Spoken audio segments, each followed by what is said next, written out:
अस्सलाम वालेकुम जी, तुसी देख रहे हो इफ्तिखार अली टीवी ते सर मैं थोड़ा मेज़बान मोहम्मद इफ्तिखार। जिस तरह तुसी जानते हो हर रोज़ सर मैं भरावां वास्ते सर किसी ना किसी सर जानवर दी लैते आना सर वीडियो। आज सर मैं एक जानवर दी लैते आंदी वीडियो सर मैं उम्मीद रखां दा सर तुहानू आवे दी पसंद। सर इफ्तिखार अली टीवी ते अच्छे और म्यारी जनाब जानवर लियावन दी सर कोशिश करींदी और ए जनाब गां दे पिछे हैगी जनाब अच्छी जानवर दिखाइए ज़्यादा टाइम भी कोशिश करींदी भी ना लईए और जानवर नू जनाब थन लगे माशाल्लाह बड़ा प्यारा और खूबसूरत वो जनाब है थोड़िया नज़रों के सामने।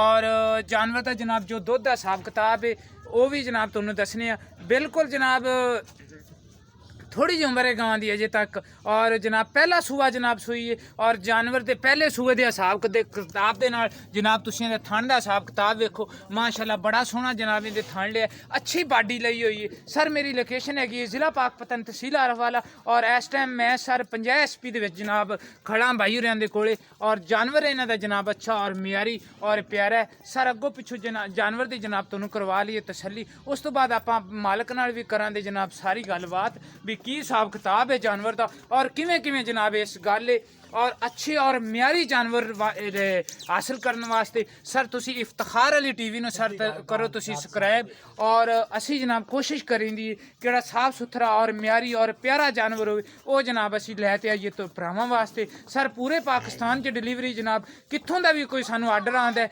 इंशाल्लाह अल्लाह के हुक्म नाल जनाब असी उन्हां दे जानवर पहुंचाइंदे उन्हां दे घर और आपां जनाब माड़ी ब्रेक लूँ आप जनाब मालक नाल करने गलबात इहदी सारी भी किवें किवें दी जनाब गल है और की इहदा हिसाब किताब है।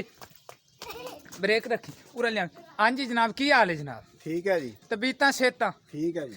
ओ गां तो जनाब थोड़ी शक्लों ही नज़र आ रही है भी एवं थोड़ी जी उम्र है लवी जी हैगी ते मूँह दे विचों तो चलो आप नहीं देखी बहरहाल उहदी भी आप तसल्ली कर लांदे ते सारे किन्ने दिन होए ने सूई ने? अज पंजवां दिन है जी। पंजवां दिन किन्ना जनाब इहदे थल्लों दुध चोई जांदे जिवें बच्चे नूं पिया के? तकरीबन 10 किलो दुध चोई जाने। 10 लीटर जनाब माड़ी साइड दे दो लंघ लैन दे लंघ अच्छा 10 लीटर 10 लीटर जनाब इहदे थल्लों तुसीं दुध चोई जाओ। हाँ जी। ते हुण जनाब इहनूं दिन होए ने पंजवां दिन इहनूं सूई? पंजवां दिन 10 लीटर जनाब बच्चे नूं पिया ते तुसीं जनाब दुध चोई जांदे हो ते प्यार मोहब्बत वाला रेट करने थना थोना दी साफ। हाँ थना थोना कोई वार छट्टा वार छट्टा नहीं सोना चुआ सोना चुआ। हाँ जी। ते की रेट इंदा प्यार मोहब्बत दा? 1,30,000 रुपये। 1,30,000 दे विच कोई थोड़ी बहुती प्यार मोहब्बत थोड़ी मोड़ी प्यार मोहब्बत मौके ते कोई कर ला। अच्छा मौके ते हो जाएगी। सर 1,30,000 रुपया 1.5 लाख रुपया करते सी वीडियो बनाने तो पहले लेकिन मैं इन्होंने दस्या भी यार ना तुसी मुनासिब रेट करो इन्होंने 1,30,000 रुपया किया लेकिन 1,30,000 दे विच भी आप इन्हों तो प्यार मुहब्बत लवांगे बिल्कुल सर ते सर तुसी मेरे नाल करो राबता 0318 065 83 इसे नंबर ते जनाब मेरे चलदी व्हाट्सएप इसे नंबर ते जनाब मेरी चलदी ईमो। मैं उम्मीद रखां सर मेरी वीडियो तुहानू आवे दी सर पसंद सर तुहानू पसंद आवे तुसी इनू लाइक करो शेयर करो और इफ्तिखार अली टीवी नू सर करो सब्सक्राइब।